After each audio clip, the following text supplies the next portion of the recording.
रामचंद्र ने विश्वामित्र से पूछा, हे मुनिराज, सामने पर्वत की सुंदर उपत्यकाओं में हरे हरे वृक्षों की जो लुभावनी पंक्तियां दृष्टिगत हो रही हैं, उनके पीछे ऐसा प्रतीत होता है कि जैसे कोई आश्रम है। क्या वास्तव में ऐसा है या ये मेरी कल्पना मात्र है? वहां सुंदर सुंदर मधुरभाषी पक्षियों के झुंड भी दिखाई दे रहे हैं, जिससे प्रतीत होता है कि मेरी कल्पना निराधार नहीं है। विश्वामित्र जी ने कहा, हे वत्स, यह वास्तव में आश्रम ही है और इसका नाम सिद्धाश्रम है।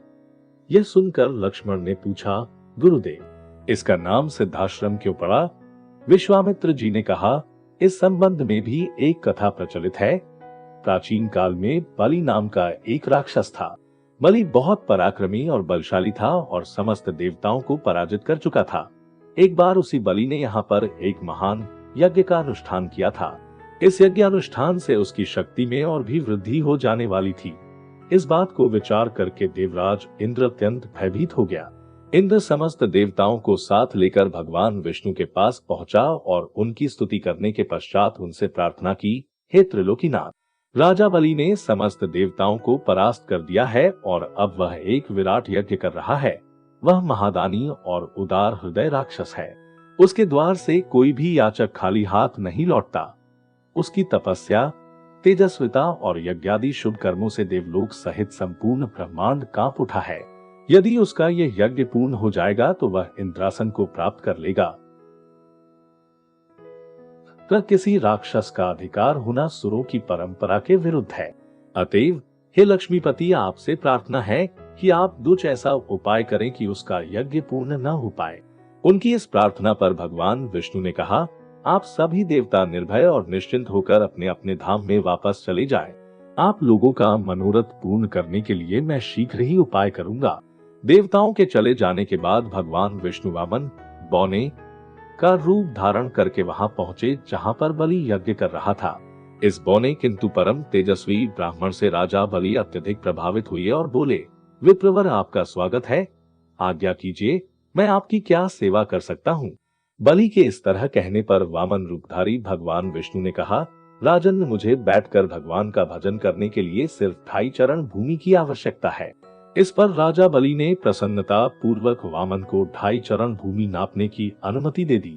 अनुमति मिलते ही भगवान विष्णु ने विराट रूप धारण किया और एक चरण में संपूर्ण आकाश को और दूसरे चरण में पृथ्वी सहित पूरे पाताल को नाप लिया और पूछा, राजन, आपका समस्त राज्य तो मेरे 2 चरण में ही आ गए।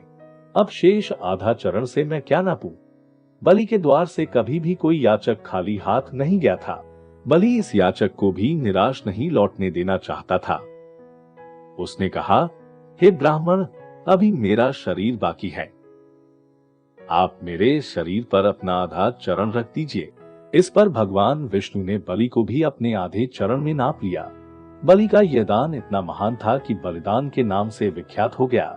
भगवान विष्णु ने बलि की दानशीलता से प्रसन्न होकर उसे वरदान दिया कि यह स्थान सदा पवित्र माना जाएगा, सिद्धाश्रम कहलाएगा और यहाँ तपस्या करने वाले को शीघ्र ही समस्त सिद्धियां प्राप्त होंगी। उसी समय से यह स्थान सिद्धाश्रम के नाम से विख्यात है और बहुत से ऋषि मुनि यहाँ तपस्या करके मुक्ति लाभ करते हैं। मेरे स्वयं का आश्रम भी इसी स्थान पर है। मैं यहीं बैठकर अपना यज्ञ संपन्न करना चाहता हूँ। जब जब मैंने यज्ञ प्रारंभ किया तब तब राक्षसों ने उसमें बाधा डाली है और उसे कभी पूर्ण नहीं होने दिया। अब तुम आ गए हो और मैं निश्चिंत होकर यज्ञ पूरा कर सकूंगा। इस प्रकार की बातें करते हुए विश्वामित्र ने राम और लक्ष्मण के साथ अपने आश्रम में पदार्पण किया। वहां रहने वाले समस्त ऋषि मुनियों और उनके शिष्यों ने उनका स्वागत सत्कार किया। राम ने विनीत स्वर में गुरु विश्वामित्र से कहा, मुनिराज, आप आज ही यज्ञ का शुभारंभ कीजिए। मैं आपको विश्वास दिलाता हूँ कि मैं आपके यज्ञ की रक्षा करते हुए इस पवित्र प्रदेश को राक्षसों से मुक्त कर दूंगा। राम के वचनों को सुनकर विश्वामित्र यज्ञ सामग्री एकत्रित करने में जुट गए। दूसरे दिन ब्राह्म मुहूर्त में उठकर तथा नित्यकर्म और संध्या उपासना आदि निवृत्त होकर राम और लक्ष्मण गुरु विश्वामित्र के पास जाकर बोले, गुरुदेव, कृपा करके हमें यह बताइए कि राक्षस यज्ञ में विघ्न डालने के लिए किस समय आते हैं। ये हम इसलिए जानना चाहते हैं कि कहीं ऐसा न हो कि हमारे अनजाने में ही वे आकर उपद्रव मचाने लगे। दशरथ के वीर पुत्रों के उत्साह भरे इन वचनों को सुनकर वहां पर उपस्थित समस्त ऋषि मुनि अत्यंत प्रसन्न हुए और बोले, हे रघुकुल भूषण राजकुमारों, यज्ञ की रक्षा करने के लिए तुमको आज से 6 दिनों तथा रात्रियों तक पूर्ण रूप से सावधान मुद्रा में और सजग रहना होगा। इन 6 दिनों में विश्वामित्र जी मौन होकर यज्ञ करेंगे। इस समय भी वे तुम्हारे किसी भी प्रश्न का उत्तर नहीं देंगे, क्योंकि वे यज्ञ की दीक्षा ले चुके हैं। सूचना पाकर राम और लक्ष्मण दोनों भाई अपने समस्त शस्त्रास्त्रों से सुसज्जित होकर यज्ञ की रक्षा में तत्पर हो गए। 5 दिन और 5 रात्रि तक वे निरंतर बिना किसी विश्राम के सतर्कता के साथ यज्ञ की रक्षा करते रहे, किंतु इस अवधि में किसी भी प्रकार की विघ्न बाधा नहीं आई। 6वें दिन राम ने लक्ष्मण से कहा, भाई सौमित्र, यज्ञ का आज अंतिम दिन है और उपद्रव करने के लिए राक्षसों की आने की पूर्ण संभावना है। आज हमें विशेष रूप से सावधान रहने की आवश्यकता है। तनिक भी असावधानी से मुनिराज का यज्ञ और हमारा परिश्रम निष्फल और निरर्थक हो सकते हैं। राम ने लक्ष्मण को अभी सचेष्ट किया ही था कि यज्ञ सामग्री, चमस, समिधा आदि अपने आप भभक उठे। आकाश से ऐसी ध्वनि आने लगी जैसे मेघ गरज रहे हों और सैकड़ों बिजलियां तड़क रही हों। इसके पश्चात मारीच और सुबाहु की राक्षसी सेना रक्त, मांस, मज्जा, अस्थियों आदि की वर्षा करने लगी। रक्त गिरते देखकर राम ने उपद्रवकारियों पर एक खोजपूर्ण दृष्टि डाली। आकाश में मायावी राक्षसों की सेना को देखकर राम ने लक्ष्मण से कहा, लक्ष्मण, तुम धनुष पर शर संधान करके सावधान हो जाओ। मैं मानवास्त्र चलाकर महापापियों की सेना का अभी नाश किए देता हूँ।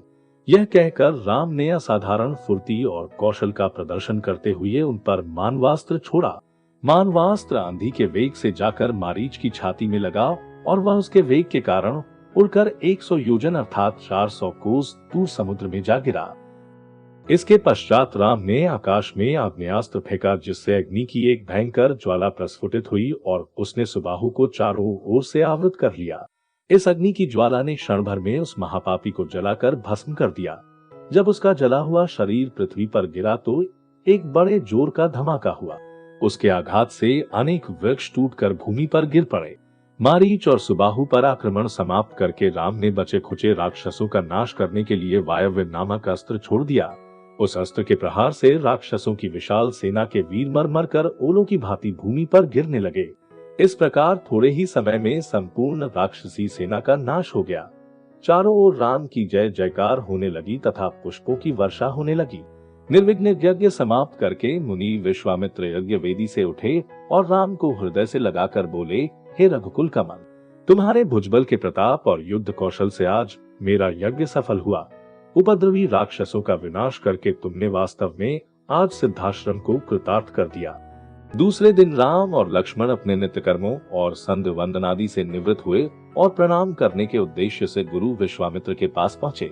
वहां उपस्थित आश्रमवासी तपस्वियों से राम और लक्ष्मण को ज्ञात हुआ कि मिथिला में राजा जनक ने धनुष यज्ञ का आयोजन किया है। उस धनुष यज्ञ में देश देशांतर के राजा लोग भाग लेने के लिए आ रहे हैं। रामचंद्र ने गुरु विश्वामित्र से पूछा, गुरुदेव, इस धनुष की क्या विशेषता है और इस यज्ञ का आयोजन का उद्देश्य क्या है? ऋषि विश्वामित्र ने बताया, हे राम, जनक मिथिलापुरी के राजाओं की उपाधि है जो चिरकाल से चली आ रही है। प्राचीन काल में किसी समय देवरात नामक पूर्व पुरुष ने बड़ी निष्ठा और श्रद्धा के साथ यज्ञ किया था, जिसमें उसने देवताओं को भी आमंत्रित किया था। देवताओं ने देवरात के इस यज्ञ से प्रसन्न होकर उसे पिनाक नाम का धनुष प्रदान किया था। यह धनुष अत्यंत सुंदर, भव्य और गरिमामय है और साथ ही साथ ये बहुत भारी और शक्तिशाली भी है। बड़े बड़े बलवान, पराक्रमी और रणकुशल योद्धा तथा शूरवीर इस पर प्रत्यंचा चढ़ाना तो दूर, इसे उठा भी नहीं सकते। अपनी एकमात्र रूपवती एवं लावण्यमयी कन्या सीता के स्वयंवर के लिए मिथिला नरेश ने प्रतिज्ञा की है कि जो भी पराक्रमी वीर राजकुमार या राजा इस धनुष पर प्रत्यंचा चढ़ा देगा, उसके साथ वे अपनी कन्या का विवाह कर देंगे। अनेक देशों के राजा एवं राजकुमार भारी संख्या में इस यज्ञ में भाग लेने के लिए मिथिलापुरी पहुंच रहे हैं। हम लोगों की भी इच्छा इस यज्ञ को देखने की है, अतः तुम भी हमारे साथ मिथिलापुरी चलो। उसे देखकर तुम लोगों को भी प्रसन्नता होगी। महर्षि का आदेशानुसार राम और लक्ष्मण ने भी विश्वामित्र तथा अन्य ऋषि मुनियों के साथ मिथिलापुरी की ओर प्रस्थान किया। मार्ग में अनेक प्रकार के दृश्यों का अवलोकन करते हुए वे आध्यात्मिक चर्चा भी करते जाते थे। इस प्रकार वे शोण नदी के तट पर पहुंचे। विश्वामित्र सहित सभी ऋषि मुनियों एवं राजकुमारों ने सरिता के शीतल जल में स्नान किया। इसके पश्चात संध्या उपासना आदि से निवृत्त होकर धार्मिक कथाओं की चर्चा में व्यस्त हो गए। रात्रि अधिक हो जाने पर गुरु की आज्ञा से सभी ने वहीं रात्रि व्यतीत की। प्रातः नित्य कर्मों तथा संध्या वंदनादि से निवृत्त होने के पश्चात यह मंडली आगे की ओर बढ़ी।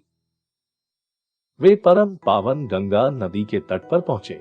उस समय मध्याह्न होने के कारण भगवान भास्कर आकाश के मध्य में पहुंच चुके थे और गंगा का दृश्य अत्यंत मनोरम दिखाई दे रहा था। अटखेलियां करती हुई लहरों में सूर्य के अनेकों प्रतिबिंब दिखाई दे रहे थे। जल में कौतुकमयी मछलियां क्रीड़ा कर रही थी और नभ में सारस हंस जैसे पक्षी अपनी मीठी बोली में बोल रहे थे। दूर दूर तक सुनहरे रेत के कण बिखरे पड़े थे और तटवर्ती वृक्षों की अनुपम शोभा दृष्टिगत हो रही थी। राम इस दृश्य को अपलक दृष्टि से देख रहे थे। उन्हें देखकर विश्वामित्र ने पूछा, वत्स, इतना भावविभोर होकर तुम क्या देख रहे हो?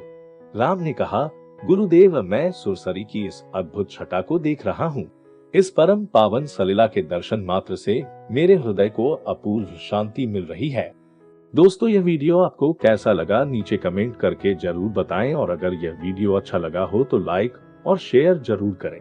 ऐसे ही और भी प्रेरणादायक वीडियो के लिए हमारे चैनल को सब्सक्राइब जरूर करें। हमारे फेसबुक पेज को भी फॉलो जरूर करें और हमारी वेबसाइट हिंदीकथाभजन.com पर भी जरूर पधारें। धन्यवाद।